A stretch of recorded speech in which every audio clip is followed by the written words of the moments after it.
நேற்றைய தினம் ஒரு உலக அதிசயம். மேடையில ஒரு இளைஞர் கூட இல்லாம ஒரு கட்சி இளைஞரணி மாநாடு நடத்தியிருக்கு. எங்க பொதுச் செயலாளர் அண்ணன் வந்திருக்காரு. எங்க அண்ணன் ஆனந்த் அண்ணன் நடக்கிற ஸ்பீடுக்கு நீ ஓடி வரணும்டா. அவர் ஸ்பீடுக்கு நீ நடக்க முடியுமா? எத்தனை மாநாடு, எத்தனை நிகழ்ச்சி. அண்ணா நான் டிவி பாக்குறேன்னா டெய்லி நியூஸ் பார்க்க சொல்லிருக்கேன், பாத்துக்கிட்டே இருக்கேன். அதே டெய்லர், அதே வாடகை,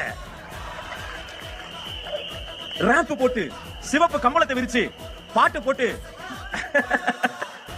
மதிப்பிற்குரிய மாண்புமிகு முதல்முறை முதலமைச்சர் மு க ஸ்டாலின் நடத்தி கூட்டு வந்து மாப்பிள்ள அவர்தான். ஆனா அவர் போட்டிருக்க சட்டைகள்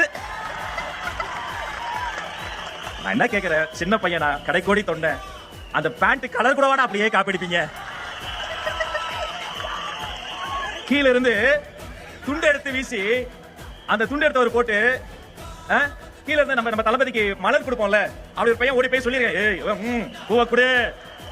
அவன் கொடுத்துட்டான். அது அவருக்கு சொல்லல. வாங்கின பூ என்ன பண்ண தெரியல, என்ன பண்றது, அவனை தூக்கி போட்டு போயிட்டாப்ல. எல்லாத்தையும் மன்னிச்சிருவேன். அந்த செல்ஃபி ஒண்ணு எடுத்தாங்களா?